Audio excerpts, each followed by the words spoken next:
Hello అండి. Hi అండి. ఏపీకి నెక్స్ట్ సీఎం ఎవరైతే బాగుంటుంది? జగన్ గారు అయితే బాగుంటుంది అనుకుంటున్నాను. ఎందుకు జగన్ గారే రావాలనుకుంటున్నారు? ఎందుకంటే సంక్షేమ పథకాలు బాగానే చేశారు. అంటే ఏ సీఎం కూడా మేనిఫెస్టోలో పెట్టిన సంక్షేమ పథకాలు ఇప్పటివరకు 100% ఎవరు చేయలేదు. So he's the one who done all those things. So అంటే ఆరోగ్యశ్రీపై మీ స్పందన ఏంటి? సో ఆరోగ్యశ్రీ అని కాదండి, పథకాలు ఏం పెట్టారో సో వాటికి ఎవరెవరు అప్లికబుల్ ఉన్నారో వాటి యొక్క వాల్యూ తెలుస్తుంది.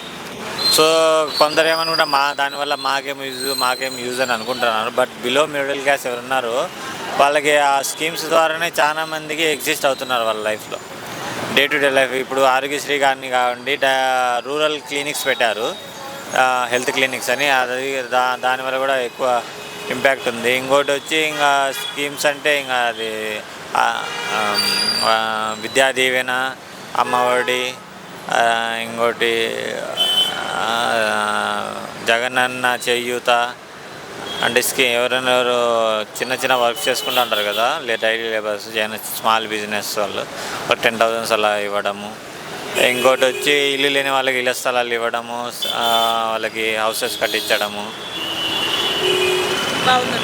బాగుందండి.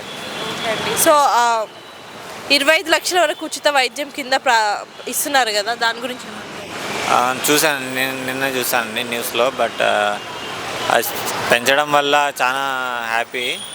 ఎవరెవరు ఉన్నారు దానికి ఎలిజిబుల్, సో బెనిఫిట్ అయితే చాలా యూస్ఫుల్లే. అంటే రాష్ట్రంలో అప్పులు 10 లక్షల కోట్లు అని ప్రతిపక్షాలు అంటున్నాయి కదా. అంటే కేంద్ర మంత్రి నిర్మలా సీతారామన్ గారేమో మొత్తం ఏపీ అప్పులే 4 లక్షల కోట్లు అంటున్నారు. అంటే చంద్రబాబు నాయుడు గారు ముఖ్యమంత్రిగా దిగిపోయే నాటికి 3 లక్షల కోట్లు ఉన్నాయి. మరి దాని గురించి ఏమంటారు? ఇప్పుడు ఆయన దిగిపోయినా ఇప్పుడు మనకు సోర్స్ ఆఫ్ ఇన్కమ్స్ చాలా తక్కువ ఉన్నాయి కదండి when compared to Hyderabad. So ఇక్కడ ఐటీ ఇండస్ట్రీస్ కానీ ఆర్ఎల్స్ ఎనీ ఇండస్ట్రీస్ కానీ ఎక్కువ ఉన్నాయి. సో సోర్స్ ఆఫ్ ఇన్కమ్ ఇక్కడ 10 రూపీస్ వచ్చినా 15 రూపీస్ మనం అప్పు చేసినా మనం వచ్చేదాంతో మనం వీ కెన్ బ్యాలెన్స్. అదే ఇప్పుడు ఏపీలో ఇది డివైడ్ అయిపోయింది కదండి.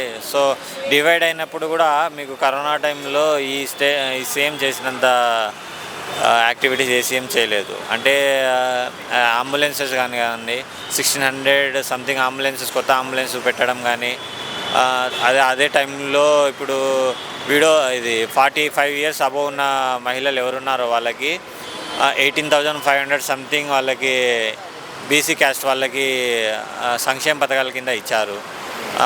కరోనా టైంలో ఆ అమౌంట్ అనేది ఆ ఫ్యామిలీ మెంబర్స్కి ఎంత హెల్ప్ఫుల్ అయిందనేది ఐ కెన్ సీ. నేను చూశాను, ఎందుకంటే మా సరౌండింగ్స్లోనే ఉన్నారు ఎవరెవరు వచ్చినాయో. ఓకే, నేను అడుగుదాం ఆంధ్ర అనేది 26వ తేదీ నుంచి ప్రారంభించబోతున్నారు కదా, దానిపై మీ స్పందన? ఇది ఇంకా చాలా ఇంకా హ్యాపీగా ఉందండి. ఎందుకంటే అర్బన్ ఏరియాస్లో ఎవరెవరు స్కిల్ ఉండి వెళ్ళడానికి వాళ్ళకి ఫైనాన్షియల్గా ఎవరు లేరో ఈ ఆడుదాం ఆంధ్ర అనే ప్రోగ్రాం అనేది వాళ్ళ యొక్క మెరిట్ని కానీ ముందుకు తీసుకొని వస్తుంది.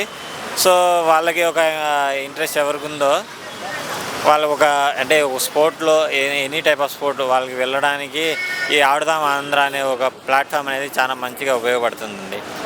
సో ఒక ముక్కలో ఏపీకి నెక్స్ట్ సీఎం? ఒక ముక్కలో ఏపీకి సీఎం అంటే నేను జగన్ గారు అనుకుంటానండి. బట్ చూసాం కదా ఇక్కడ కేసీఆర్, కేటీఆర్ ఎంత డెవలప్మెంట్ చేసినా కానీ finally who won? Congress has won. So we can't tell, we just tell that Jagan గారు. బట్